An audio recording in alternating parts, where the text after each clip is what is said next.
Hi, Chanel. Hello, Cinti. How are you? I'm good. How are you? I'm all right. Are you ready to talk about two more movies? I was born ready. Oh, I'm so glad because I feel like at least for one of these, you needed to be born ready to Hmm. discuss it. So today we're going to be talking about two films. We'll be talking about Hard Truths and The Piano Lesson.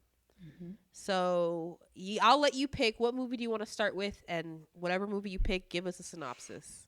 I want to start with Hard Truths. Okay. And so, Hard Truths is about a woman. I have IMDb up, of course. Beautiful. Her name is Pansy. Wow. Yes, Pansy. Pansy is a very, very interesting woman. Okay? Yep. When she wakes up in the morning, she wakes up screaming. Like her husband Yes. will come and wake her up, and she is immediately on one. She wakes up literally with a scream, and then she goes, "Why are you waking me up? What are you doing in here? Aren't you supposed to be over there? Did you get the thing from outside? You didn't get the Yeah. thing from outside. What are you doing here? Are you insane? What? I was sleeping Mhm. peacefully, and you came here, you woke me up."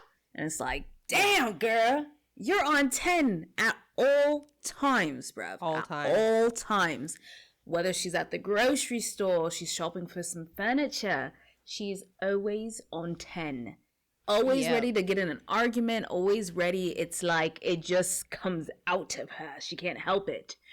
And Yes. so, yeah, this is a story about her and the people around her knowing that something's up with her, but not really, especially her son and her husband. They're just like coping and they're shut off to her, and she's kind of on her own island and she's trying to figure it out, but it's not working for her. Like the way she reacts Yep. to things is no longer working for her. And so it is the anniversary of her mother's death, and so Yes. she connects with her sister Chantel, and she kind of realizes after connecting with her sister that, oh, maybe I'm not completely over our mother dying, and maybe there's some things that I Yeah. need to work on, kind of vibe. And so, like, Yes. yeah, she it in this movie, that's pretty much the premise, because Yes. I will preface this by saying this movie felt like half a movie. And But then two so, movies at once as well.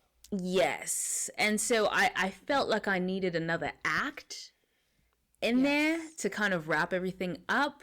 And we didn't get that. And so that's why my description might feel a little vague, because it was just kind of like we were getting there, getting somewhere, and then we kind of just stopped. So I'm going to leave Yeah. it there, though. Yeah. No, I think you did a good job with what the movie provided, and I agree with you 100%. It was like and like we'll get more into it, but the reason why it felt like it was half a movie and also a full movie was because it introduced a lot of plot lines and then Mm-hmm. never finished them. Yep. So it Never was finished them. like it felt like it was a full movie because you got so many different plot points, so many different perspectives, but then half a movie at the same time because none of those were fully fleshed out. Absolutely. So Yes. if we want to go scene for scene, I'm actually gonna. Oh, I just turned off one of my lights because I was trying to move myself. Let me fix this light Darkness. real quick. So anyway, the portion of the film that I wanted to hit on first was I guess the first scene that like comes to mind was the introduction of Chantel, Pansy's sister, and the fact Yes. that she was a hairdresser. Mm-hmm. And it feels like a mute point to bring it up because you got so much background about her and her clients, and it never was brought up again. Never. Never again. So Never again. it just kind of felt like okay, it's cool to kind of get this character background.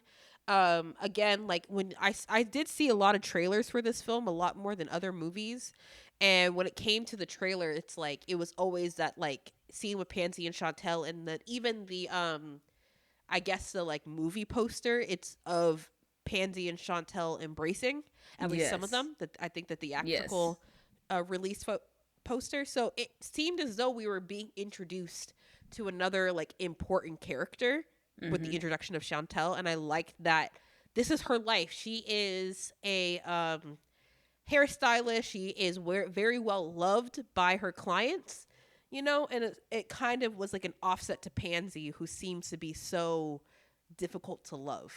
Yeah. Whew.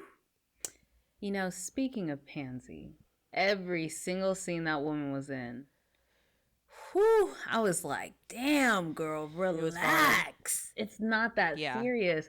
And it was so weird because, like, it looks like she gives very, like, stray dog that has been abused and beaten, that whenever anyone comes up to them, they're ready to, like, murder you. Like, that's the vibe that she gives.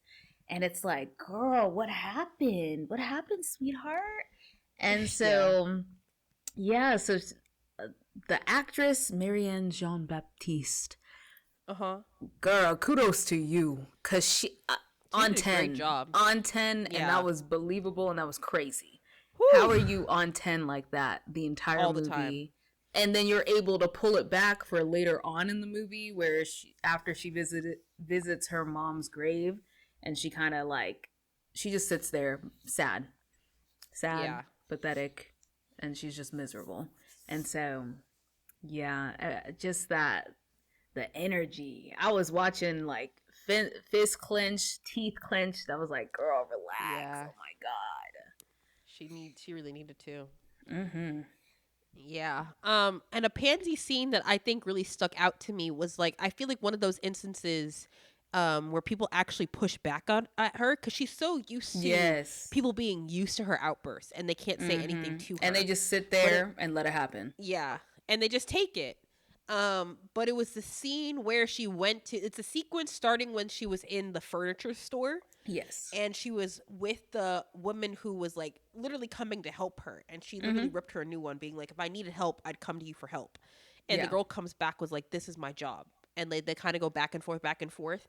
And the employee threatened to call the manager. And this is where you see that Pansy, she pretty much is a chihuahua, right? She's all bark, no bite. No bite. Because she literally ripped this girl a whole new one just to run away as soon as she was like, I'm going to go get my manager, right? Yep. And then it moves to the parking lot where she's sitting in her car. And she literally gets into, like, a verbal altercation with the guy who just wants her spot, right? Mm-hmm. And it could easily have simply been like, it happens many of times when you want a spot and you see somebody in your car and you just want to know if they're leaving or not. She could have simply said, like, oh, I just got here. Or, oh, no, I'm not trying to leave just yet. Like, I'm waiting. She didn't. And she literally just like, what? What do you want? Stop talking to me. I'm being assaulted. And he just literally was like, why are you being rude? Like, all I asked is, can I have that spot? Yes or no? It's simply a yes or no question. If she had said no, he would have been about his day. But he literally was like, I've driven this lot many of times. I see nobody. And I come to you. And you're in your car. And another thing, too, I was thinking about this as well. It's like they're both Black people. Yeah. And I feel as though there's just, like, an unspoken, like, camaraderie amongst Black people where it's like, if you see a Black person on the outside and, like, something crazy be happening, like, you turn to the Black person to see if they also see what's happening, because you just assume that they're picking up what you're putting down, right? Yep. So if you're in a parking lot trying to find a spot and you see a Black person, I feel as though I'd be more comfortable being like, hey, excuse me, like, are you guys trying to leave? Versus a random other person that is not Black, because I would assume that I'd be more well received by another Black person. Mm-hmm. So that as well, I think, added an extra layer of, like, why are you being so rude and why are you being so mean? Then, there's no reason. I'm not trying to do anything to harm you. Correct me if I'm wrong, but after that whole altercation, did she leave or did he leave? He left. Did he drive off? Okay, yeah, he just drove off. But she was leaving anyways, right? Yes. So she could have just left in the beginning. Yeah. The thing was, his car was in front of hers, right? Like, it was kind of like, or I guess he was more perpendicular to her. So, like, there was space for her to pull out. But I think ultimately, he yelled at her. I think he might have hit the car. He came out of the car. I can't remember. If I think he physically hit it with his hand. Something like that. Because she escalated. started going around saying that she was physically assaulted in the parking lot. Like, that was the narrative that she was putting on after she saw people, like, you don't care for me. Like, I got physically assaulted at the parking lot, when it's like. And they're probably like, yeah, this is the third time this week, girl. Exactly. Yes. she picks fights for no reason. I'm No sorry. Like, I know reason. you're gonna come up, but like, it just for no reason. Like, literally, it's just like if it was just us sitting here, like having our podcast, she could be over Yes. there, like writing something, and she would turn around and be like, "Why are you guys talking?" Yeah. Even though And we're we stated like, that we have a podcast girl, and we we have to told you we speak. were going to be filming. And she'd be like, I don't care if you're Yeah, filming. I don't want to be on camera, so you should turn it off. The camera's not pointing at you. It doesn't matter. You're still recording me. And it's like, yeah, girl, leave. She would be on one. right. Yeah, Ooh. Okay. So the next things that come to mind is the cousins. You yes, see, I like the cousins, but I do too. honestly, why were they in the movie? You know what I mean? We really They did nothing with their irrelevant. characters. We had two full scenes similar to Chantel's scene. Very similar, where Yes, we saw like snippets of their work life. And it was just like, here's a snippet of this one's work life. Here's a snippet of that one's work life. And then we just never yeah. got back to them or anything at all. So it felt a little just not fleshed out It enough. felt unnecessary, Yeah. Like right? either take it Because out or have it have a purpose. right.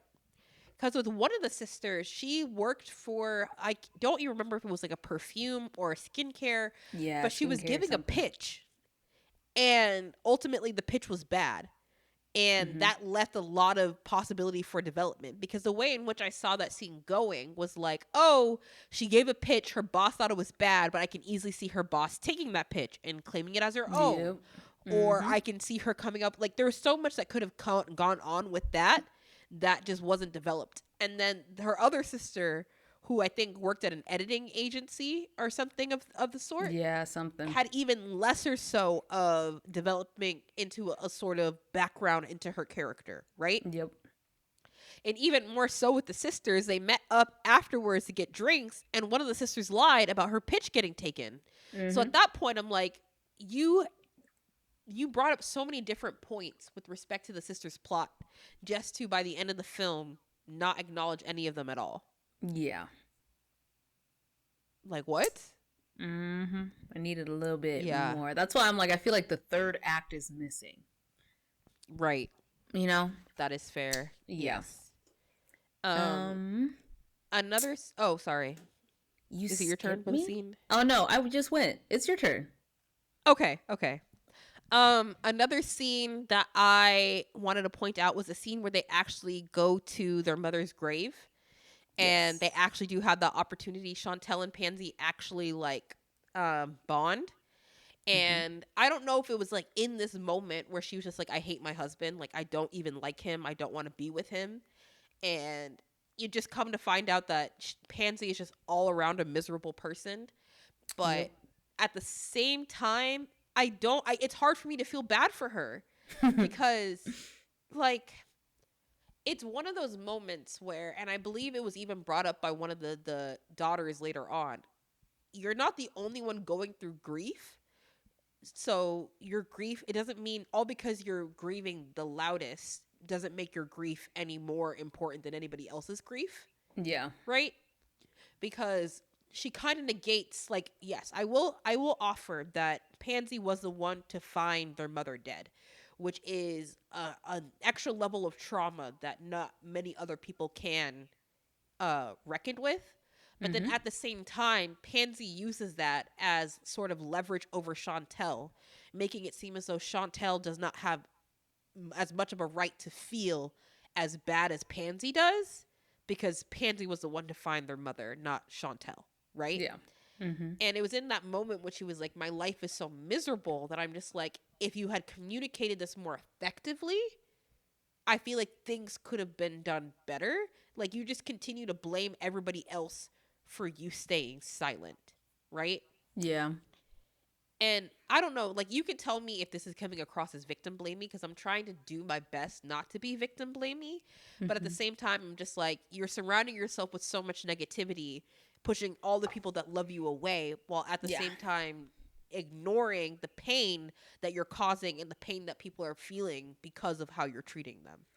Yeah, and that's the double-edged sword that I feel like a lot of human beings fall into Yeah. because on the inside, she is hurt. She is grieving. She is Yes. sad. She's lonely. She wants to be connected to her family members. She wants to feel like somebody loves her. And Yeah. because she feels that way, it causes her to put on that persona of the Chihuahua, large bark, ready to attack anyone, anytime. Like, you know what I Yeah. mean? Like, she just puts on that persona to protect herself. And it's Right. like, bro, you doing that is the reason why you're feeling the feelings you're feeling. And it's like, it's just the Right. never ending cycle. And it's going to get worse and worse and Yeah. worse and worse and worse unless you stop. Get some help. Yeah. Exactly. Yeah. So, So, yeah, I think I feel bad for her, but it's like, girl, at a certain point, you got to decide who you want to be. Are you going to help yourself or you're not? yeah. So, yeah. Other scenes. I This is kind of a small thing and it's happened a few times in the film, but the way that she would talk to her family and they would just deflate. Like, Yeah. it's like they turn into brick walls and she's just yelling at brick walls. Like, they Yeah. just kind of like shut down whenever they talk to her, especially the son. Like, the Yeah. father, he's the same way, but it's kind of like it's like he goes somewhere else. But the Oh yeah. son, you can just tell he like shrinks down. And Yes. so, I felt bad for them, but also I'm looking at them like, I understand, but you're doing the same thing she's doing, just in Yes. a different way. So I can't Yeah. feel too bad for you either, you know? Yeah. No, and I Yeah. agree with you. Like it's it's one of those things where you can't like you feel bad, but you can also not feel bad for anybody in the movie because Yeah. they are victims of their circumstance, but at the same time they're perpetuating their circumstance, you know? Yes. Mm-hmm. Where Yep. it's like with the father, there was one scene with the father where Pansy was literally going through it. She just yelled and the father was like, "And so you didn't make dinner?" And Yeah. I literally at that point I was like I felt She's for him justified. up and yeah, I felt for him up until that point cuz I'm like Yep. that's giving tone deaf. Like Tone deaf.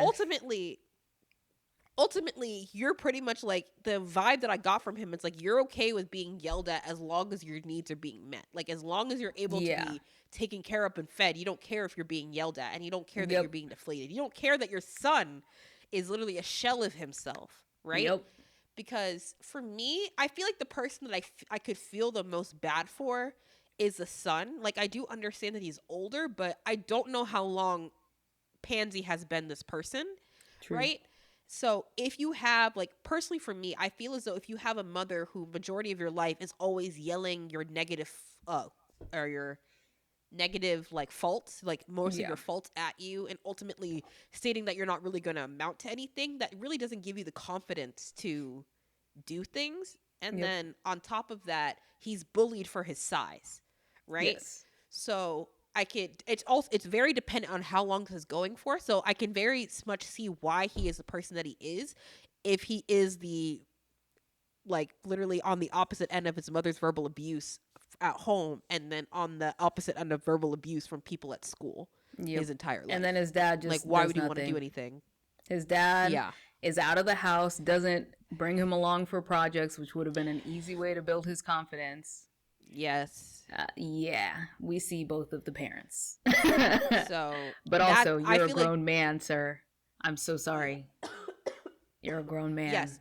So that's what I'm saying though. Like, Yeah. right? It's like he is a grown man, but again, depending on how long this has been going on, even Yep. if you're a grown man, if your only support system is supposed to be your parents. Your mother is telling you that you're worthless, and your father that owns a company doesn't even believe that you're good enough to come and work for his own company. You Yep. know? And then you don't have any friends.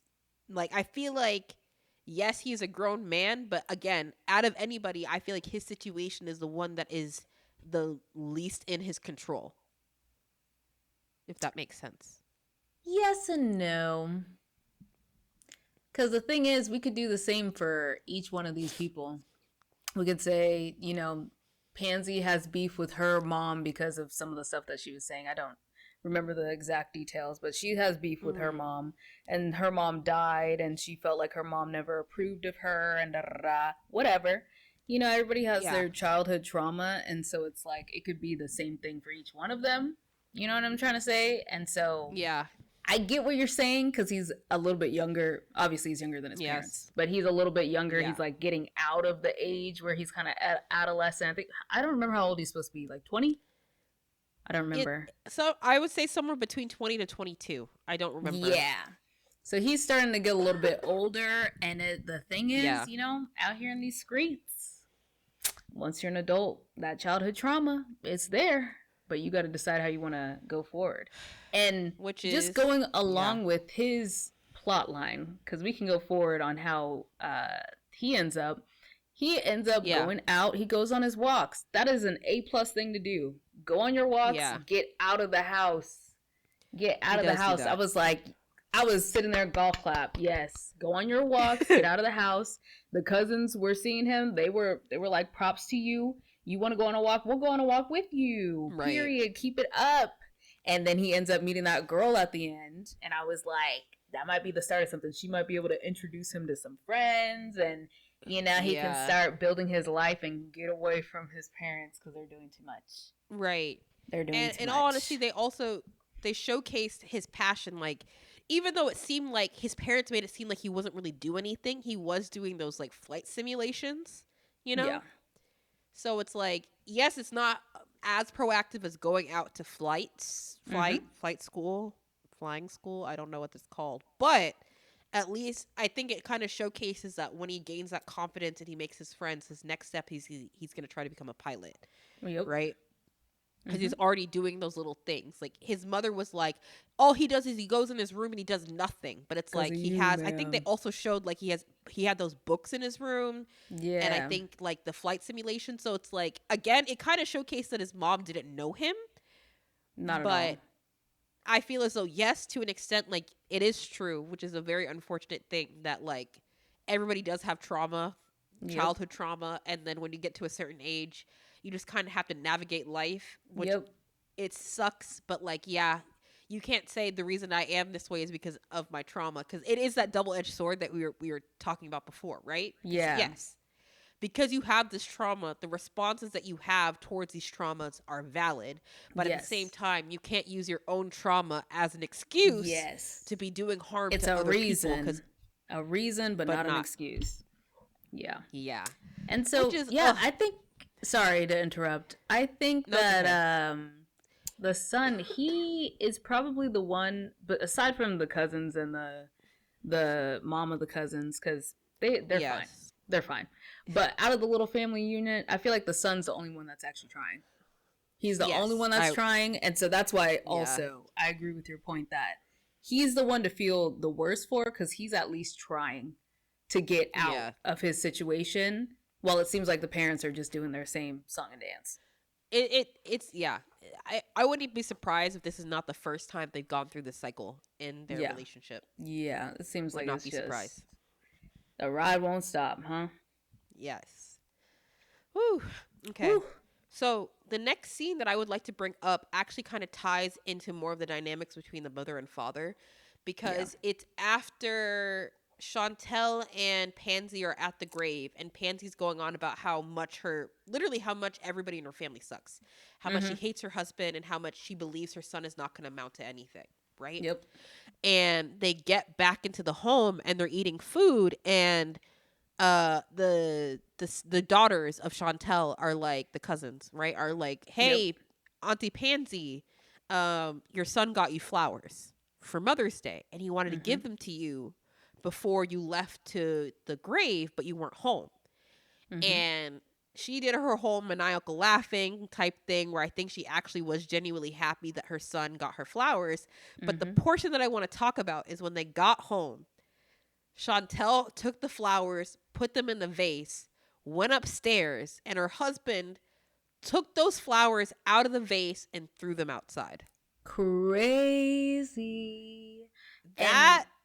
Just to add a little bit more to your description, another thing that stood out to me in that was when the cousins were asking I think it was the cousins or Chantal, I don't remember. Oh But they, yes, Chantel. yes. So they asked the husband, like, how's your mom doing? And he Yes. was like, he literally was Silent. silent. He didn't say Did a not singular say a word. single thing, looked at his food, kept eating. Oh my God. I don't even blame homegirl. Pansy, when they See, got home, I don't even blame her. here's I the really thing don't. though. This is the part that I'm trying to understand. Why didn't he say anything? That's the part that like does not make any sense to me Yep. because like okay, I can understand if like you feared like being verbally accosted by Pansy because I feel like regardless of what he did, he would have been verbally accosted, right? Because I think we talked about this before. I was like, what if like his mother's sick, and that would have been traumatic for them. Excuse me, traumatic to bring up, right? Pansy Yep. would have turned around and said, "Why didn't you tell me that your mother was sick? Like, how does that make me look hearing this at the same time as my sister?" Right? Yep. But I feel like if you knew that anything that you were going to say was going to get, or I guess at that point, right? If he knew that anything he was going to say was going to get him in trouble, he probably just assumed saying nothing at all would be fine. But then at the It's same not. time, it's not, right? Because it's Somehow like, that you was look worse. rude. Like, you look so rude. Yeah. And so it's just like that's the thing. I was trying to understand it, and I feel like you said, and the point that you keep bringing up, a third act is necessary because what was driving that decision? Like I don't Yeah. understand what was driving that decision. But then at the same time, his reaction to being yelled at for not speaking to her sister was to throw those flowers outside, which to me, the assumption that I made was like that's exasperation, right? Where it's Mm-hmm. like again, that point of like whatever I would have done would have gotten me in trouble. That's why I'm just like maybe that's the reason. But yes, not saying Yeah. anything was significantly worse. But I Yes. truthfully believe that if he anything he would have said would have gotten him in Yeah. trouble. Anything he does, literally, he could just breathe and she would yell at him. That's who she is. So there's no hope. Yes. But him saying nothing, a normal person would have been like, "You really said nothing." Yeah. To my sister, really. Yes. Yeah. And so to talk about the flowers, because I find that so interesting because her son bought her those flowers for Mother's Day. Yes. The flowers make her like hysterically laugh and then start crying. Yes. And then she gets home and is that the time where she says, "I want you out"? Like she starts taking his stuff out of the closet. I can't. I think she said, "I want you out," and then I don't think he took it seriously. And I think afterwards she moved all his stuff. Yeah. So then she moves all of his clothing out of the room, and then she put, and he was watching her. She put the flowers in the vase, and she like kind of went outside and like looked or whatever. She was really feeling herself, and then she went back up. Very happy. She's very happy, and it's kind of like I'm like, what were they trying to tell us with that scene? It seems like right. Yeah, because it seems like she was ready to, I don't know, be happy, like ready to turn over a new leaf. And it kind of seems like he's like, "No, I want you in the same place." I don't know, because the new leaf will not include him. For sure. Not at all. Not For at sure. all. She expressed that very heavily. Like Chantel, after the scene of them seeing their grandmother, gave her the opportunity of like, you can move out of that house. Yep, you can move into the guest room. Like you don't have to be with them. Mm-hmm. Yeah. So, but again, I just feel like I'm missing context. Like I need extra context. And you know, like I'm the type of person that I need things to be explicitly told to me. Yeah. Right. Like, so it's like even in general, when some movies are, it's just like you can extrapolate. It's like, oh, okay, you can assume that based on how like this movie ended, they lived happily ever after. Like I'll just use a Humanist Vampire for an example. Yeah. I do not know exactly how that movie, like where they're gonna go, but based off the finishing scene of that film, I can assume that things are gonna go well, right? Mm-hmm. But with this movie, by the time that we reached like to black, I'm like, what is happening? Like I truthfully do not know. I can't even grasp at anything to try to form an educated conclusion. And you see, you are the type of person that's like, "I needed to know. I need more. Yeah. And I'll be like, "No, I was fine. Like it made sense to me. That was good." Yeah. This one, we are in full agreement. I needed more. I needed more. Yeah. I feel like I legit me and my friend who watched this together, it went to black and we looked at each other like, it's over? Huh? Right. I Because, did the exact same thing in the theater too when it went to black. I was like, this can't be it. Because that did not, one, it did not feel like an ending. It felt like we were about to, maybe like like a little bit after the climax, but like we're still in like the falling action territory. Like we needed more. We're not at a resolution. Right. And so, yeah, I feel like they needed some more. I wanted to see, you know, them interacting again. I wanted to see more of her other family, Chantel and the cousins. Yeah. I wanted more on that. I wanted to see a little bit more of the son, just a little bit more of the son. I feel like out of all the characters, the son was fully resolved for the most part. Right. Yes. But yeah, their relationship, it seemed to me, and you let me know what you thought from the ending. For me, so just to clarify for people watching, the husband was out working on like a housing project, whatever. He pulls his back. And so the helper guy drives him back home. The helper guy goes up and wakes Pansy up. She screams, of course. Yes. And then he's like, hey, basically your husband's downstairs. He got injured. And so that guy leaves and it's just them two sitting in two parts of the house. Homegirl's in bed and she's just kind of staring. And then homeboy is in the living room and he's kind of just sitting there and staring. And that is the end. It's just them two sitting there. And so for me, I thought we were going to keep going. So I was confused. But I think the ending for me, if I had to assume, because basically you got to finish the movie for yourself. I thought that in that moment, he's injured, he's hurt, and he's looking for her comfort, right? Yeah. She just woke up and she doesn't want to go and comfort him. She's over him. I think she's done. Not at all. So my conclusion is, she's either gonna have him move out or she's gonna move out and they're done. That's what I thought the ending was gonna be, but did you have a different perspective or something? No, I formed the same conclusion from that. But to me, the part that I need more clarification on is why is he surprised, right?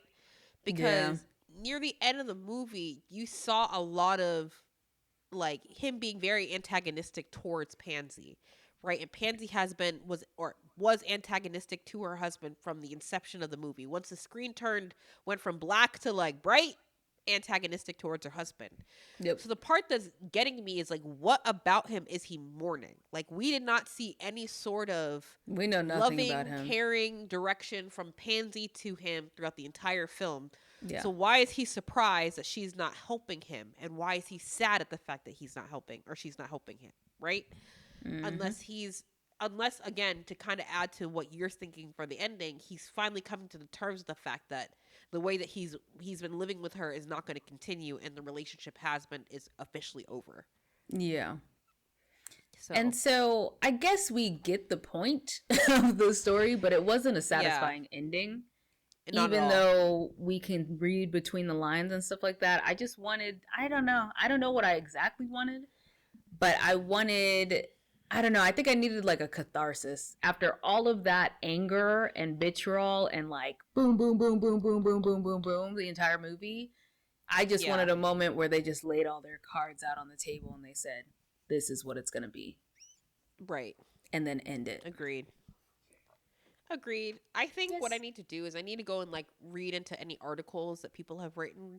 Because, sometimes people have articles with the director and they always ask like, what is the meaning behind the ending? Yeah, what's the meaning? That's always, so I'll just have to go and look and read and then maybe I can get a little bit more closure. Because watch there just be some symbolism that we're just not getting. Probably. Or something that was carried from beginning to the end. Something that just went over our heads. Yeah, exactly. So yeah. Yes. Any more thoughts on Hard Truths? Yeah, I would say this movie, if we just went into a rewrite mode, it could be potentially a very, very amazing movie. I feel like you said that about so many films. I'm telling you, I could see it through the trees. Okay, I see it. I'm with the director. I'm with the writer. I can see it. Yeah. It's just we needed to Just hone it in a little bit more. Just hone it Right. in. That's all we needed. It could have been Right. amazing. But, you know, shoulda, coulda, woulda. Shoulda, coulda, woulda. Period. Alrighty. You ready for the piano lesson? I am ready for the piano lesson. Okay, let me give a quick synopsis of the piano lesson. So the piano lesson takes place, I believe when we looked it up, it was like something in like after the 1920s, like I think between the 1920s and 1930s. And it follows Boy Willie and his family with respect to a piano. So the movie starts with Boy Willie as a young boy, his father and his two uncles stealing I guess reclaiming a piano that belongs to their family from their, I guess, is it their slave master's house? Yes. And ultimately that piano carries throughout, and it's pretty much a story of like the meaning behind the piano and ultimately why Boy Willie comes back as a grown man to try to take the piano away from his sister Bernice to, in essence, give it back to the slave master's family and take over the slave master's land that his family used to work on, right? Mm-hmm. But in the process, Boy Willie and his sister go back and forth because Bernice doesn't want to give away the piano, and a lot transpires, a lot of dialogue between them over the reason why each one of them feels as though they're justified in keeping the piano or selling the piano.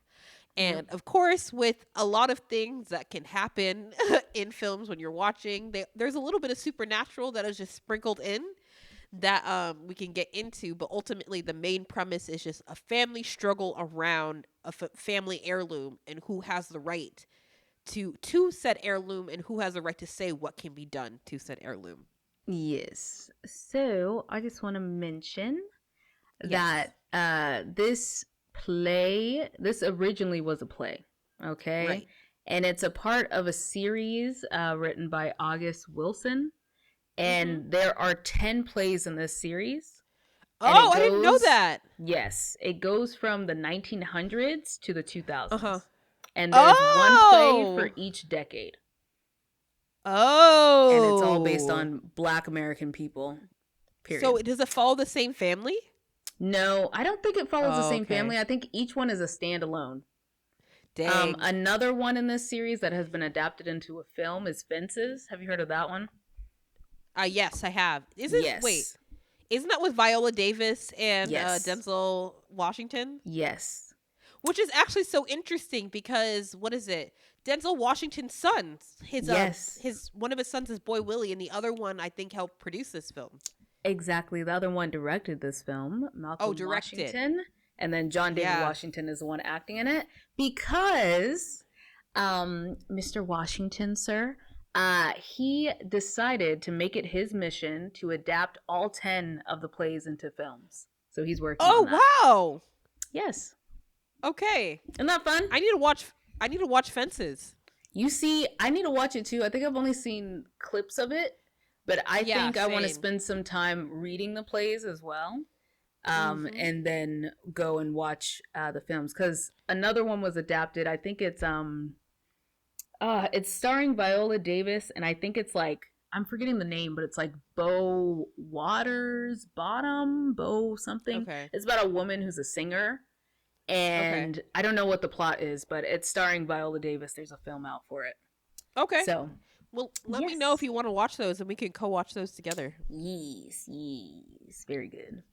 So I find that very interesting, and I like when things are neatly packaged like that. Right. And I'm amazed Homeboy actually finished this, because he died, I think, when he was like maybe 60 from cancer. So it's amazing that he was able to finish all of these plays. Yeah, it's very impressive. He died. Yeah, that's impressive. So, amazing. But yeah. Okay. Do you want to start off with the first scene that you found to be moving or interesting? Yes. Let me think. So, I'm trying to go chronologically, because that's normally easiest. Is it? Typically, most of the time. Because I'm like, I already know the two scenes that I want us to talk about, but I feel like we gotta wait. You see, I'm trying to think if there's any scenes before that I could talk about before we get into those two. I guess I can think of one where they first show up with the watermelons in their truck, Yeah. because at least for me, when they first show up, I just had a hard time grasping what time frame we were in, Yeah. and then also placing myself in like where they are, Mm-hmm. because given the fact that the beginning of the movie was like it is related to like the slave period of American history, Mm-hmm. right? And then Yep. we kind of jump, but then we have these two black men driving around in a truck with watermelons selling to white people, and the Yep. white people are happy to buy it from them. At that point, I was trying to like wrap my mind around the fact of like I don't know where we are in Mm-hmm. history, Yep. right? Like, because this is really throwing me. They didn't really. I would have appreciated a little bit of like 20 years later, you know. That would have You given me see, a but frame of that's the reference. thing. It's the choice to either hold the watcher's hand or not.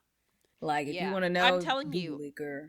That's what they're I saying. need my hand held. That's what I'm trying to get at in films. I need my hand held because I Yeah. feel like if my hand is not held, I miss things. Yeah. As like I'm gonna throw just quick reference to the movie that I disliked the most in the series, Nightbitch, right? I Yeah. watched that whole film and I said to you, like, I really feel like this movie needed this, and this. And you're like, Cindy, that is That's what what it the movie did. had. But I It didn't get literally, it.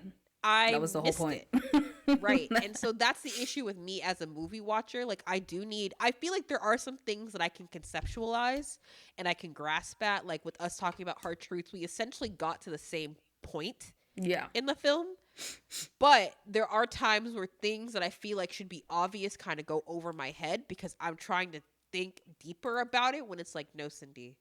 Like, you saw him and his dad in a slave period, and then you saw him not a slave afterwards. You can kind of guess the framework if you Yeah. know American The time history. period. But And yeah, I did do the math for you.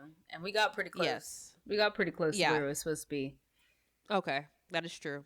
Yes. But anyway, that would be a scene that I think would be one. It's just like, for me, it just kind of jarred me a little bit because I had a preconceived notion as to where we were and where the movie was going. And that was immediately like changed within, like, I guess the first 20 minutes when I was like Yeah. reintroduced to Boy Willie as an adult, and Lyman and Bernice, and then Samuel L. Jackson's character, all just Doka. living in a town of black people, fine, Yep. thriving. So. Yep. Um. Okay. So I think I like the backstory of their family. That was very Yeah. interesting to watch. I like the way they did that. I just was sucked into the story of their family and the piano. Right. Uh-huh. I like that a lot. Yeah, Like that. that was very good. Um and also I feel like as well one of the things that I liked about this movie was it made you sit and try to reckon with which side do you want to be on, Yes. because I feel as though the introduction of both their reasonings behind why they should want to keep the piano made you want to be like, well, it's both rooted in their father, just in different ways. Mm-hmm. So another thing that I'd like to bring up is like Bernice has this like very strenuous relationship with the piano, because after their father Yeah. died, that's all she, like, her mother asked was to play it, and like the mother cleaned it until she bled. Sorry. So Bernice felt like an obligation to it, and so in essence she felt some sort of resentment towards the piano and towards her father, but then at Yep. the same time that is what her father died for. That's all her Yep. mother had of their father, so she can't just get rid of it. But then Mm-hmm. from Boy Willie's perspective, while his father was still alive, one of the things that his father taught him was that the only thing that's important to a man is to have land. And to Boy Willie, the one thing sitting between him and having his own land and fulfilling what his father said is the most important thing to have was that piano. Yep. I will say personally, from the beginning to the end, I thought Boy Willie was trifling. Like, I truthfully Trifling don't as hell. think there should have been any reason for him to want to give away the piano. But at the same time, to him, it seemed justified. So I'm like, okay, I get it, I guess. Yeah, I get it. And the point that he made that made me go, okay, I get you even a little bit more now, was when he was like, girl, you don't even play this darn piano. Yeah. When the Yeah, daughter it's got on the true. piano and he's like, play me something. She played a scale. Yeah. Girl, you don't actually be playing that piano. Right. But that's true though. Because Boy Willie did say that. He said that if he showed up and Bernice was playing it every day, if she was like teaching using the it daughter, to get piano lessons, kids, like something, do something with he'd the be piano. he'd be like, that is your piano. Like, it is yours. You've used it. I'm just coming up out of nowhere to take it. I wouldn't have wanted it. But it's the fact that you're not using it that it's like, it's just wasting space. Yep. So that is a fair point. That is a good point, Willie. Yeah. That is a good point. I have to give you that He got her with that one. He really did. Okay. Is it my turn? Yeah, I think so. What would be my next one? You know, is it time? You see, I think I have one before that, and then it will be time. Okay. The one when the preacher comes over and he's like, "Is this before or after? Let me know." Was it Corey? Isn't his name Corey Hawkins? What do you say? Is that his name? The actor's name is Corey Hawkins. Yeah. Yeah. Pastor Avery. Go on. Yes. Yes. So he came and he was basically like, Bernice, I have a place to rent that I'm going to create my congregation in. Marry me. And she's like, hell to the no, to the no. Yes. Hell no. Because a little bit of backstory.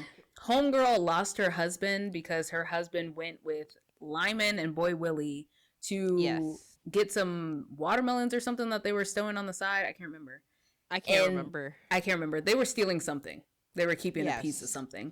And they went to kind of get the stuff before the white people were going to get the stuff, whatever. And her husband brought a gun, and he ended up using that gun. And you know, whenever you use a gun, you have to be prepared to die. And so he died. He got shot and he died. And so she is not over that. I think it happened like 2 years ago or something. But it seemed semi recent, yeah. Yeah. So within the last few years, for sure, he died, and so she is not over it. And Avery has been courting her, and she told him, like, once your congregation is up, I'll marry you. God dang, I'm so thirsty. Yes. And so he's like, I got the building, let's go. And she's like, I can't. I can't do it with you, bro. Pretty much like adding more to it. It's like, you haven't even held the service yet. It's not official. I'm like, girl, just tell this man you don't want to marry him and move on. That's what I'm saying, girl. Quit lying. That's what I'm saying. Quit lying. Yeah, he was kind of making it like you're a woman, that's what you're supposed to do kind of vibe. A little bit. Just a little bit. He was trying to convince I would like to throw this out here. Corey Hawkins, I don't know if you want to be typecasted as a trifling black man, but like and the two things that I've seen back to back, sir, like you're trifling as hell. Like Color you purple. might need to go talk to your agent and let them know that this is not the direction that you want to go. Period. Because come on now. The Color Purple and now the piano lesson. Get it together, Corey. Right. Come on. Okay. So is it time? It's time. It's time. Okay.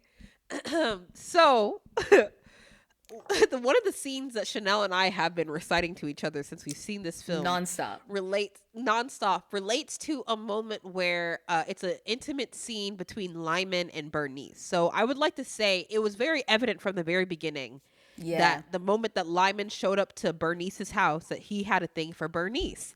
But like you kind of see Bernice being this strong woman, essentially being like, I don't really need a man, and she's like pushed off like Pastor Avery, right? Being like, I don't really need this. So anyway, Lyman just got conned out of his money for a nice suit and shoes that don't fit and then some perfume that he does not need, right? Like he is the type of guy where he is I think people like to say a bumbling idiot, right? Yeah. Like that's the vibe that he's giving. So there is this scene where he comes up with this perfume and he puts it on Bernice's wrist, and I think he puts a little bit on her neck, and it goes, oh, hold on, we gotta get into a little bit more detail, just a little bit more for my soul.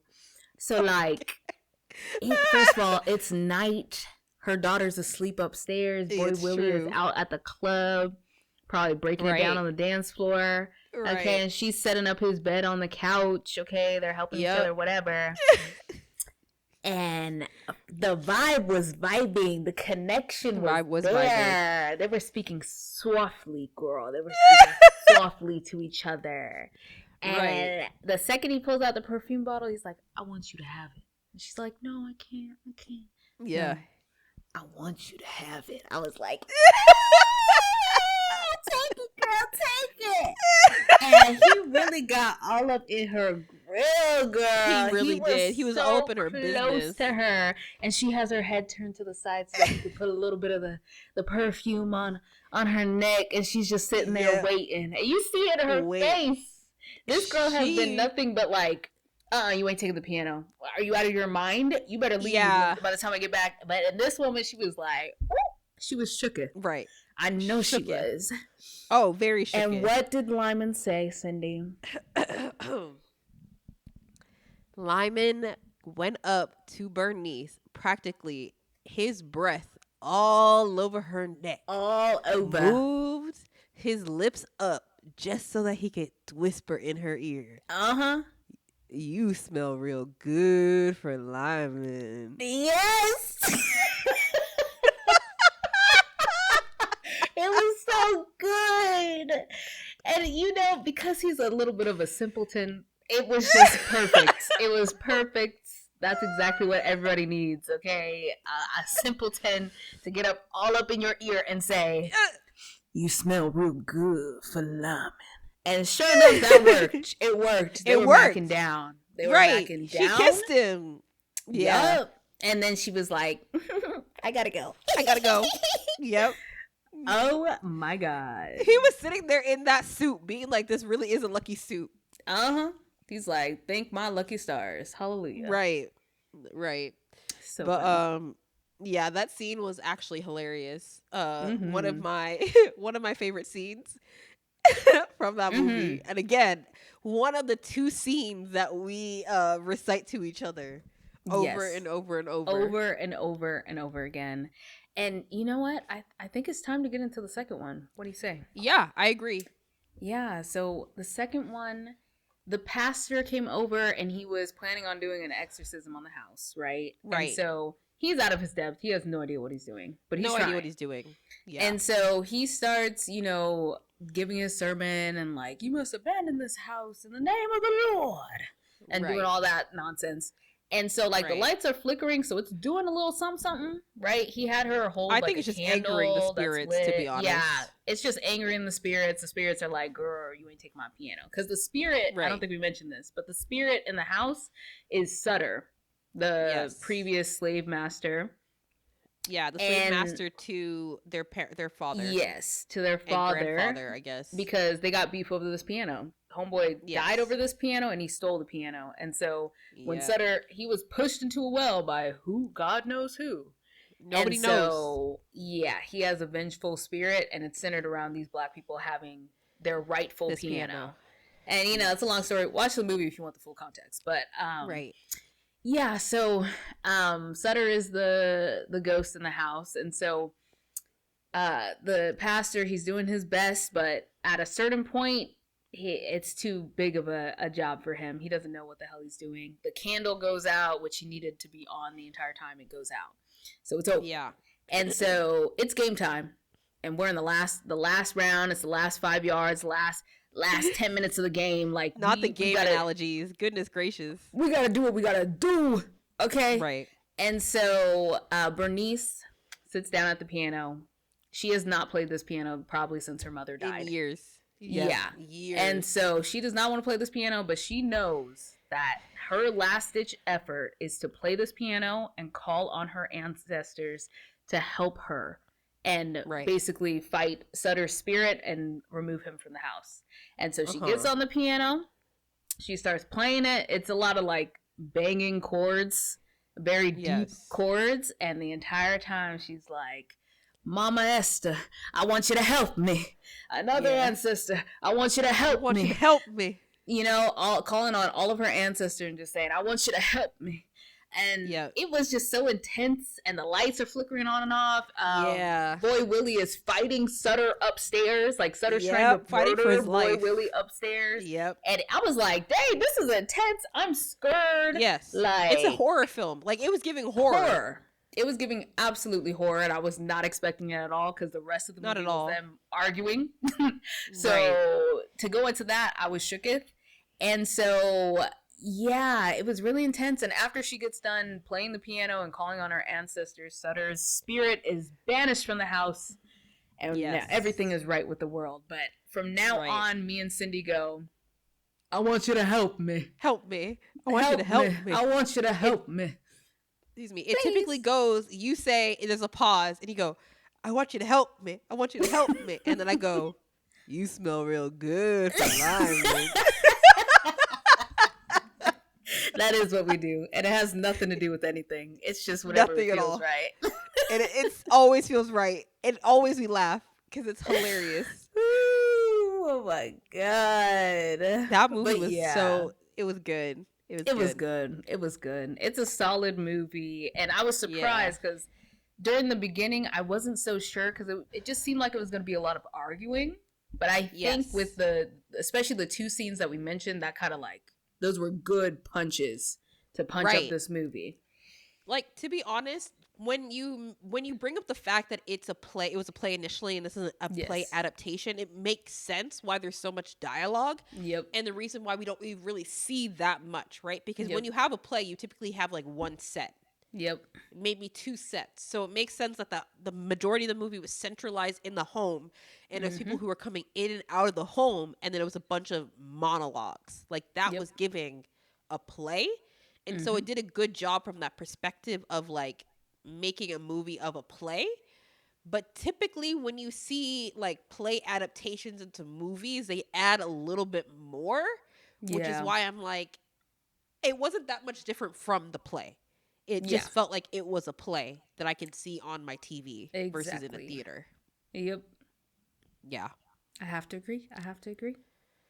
Okay. So anything that left to say about the piano lesson, or would you like to move on to similar themes of the film?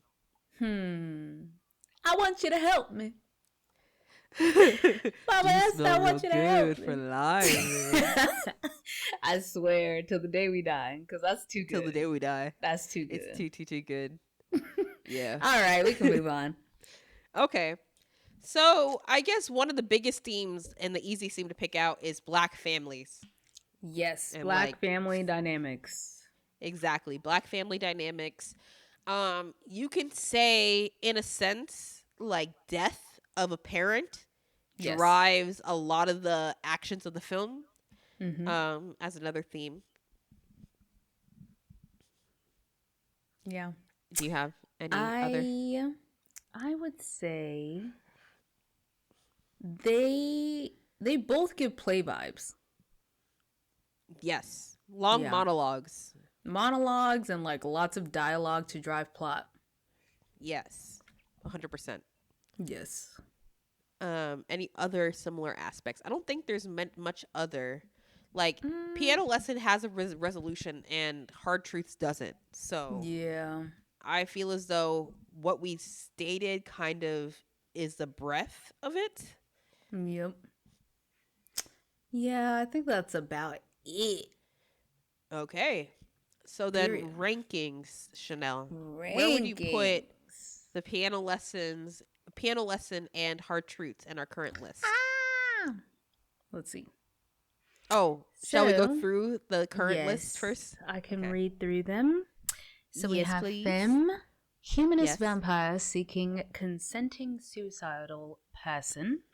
Challenges, Anatomy of the Fall, Past Lives, The Substance, Anora, Wicked, Color Purple, Didi, Girls Will Be Girls, Babygirl, Nosferatu, A Different Man, The Last Showgirl, and Nightbitch. Wow, what a list. Can you believe we started with 2 and now we're at like, this is probably what?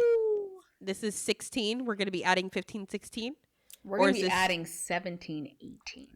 Crazy. That is crazy.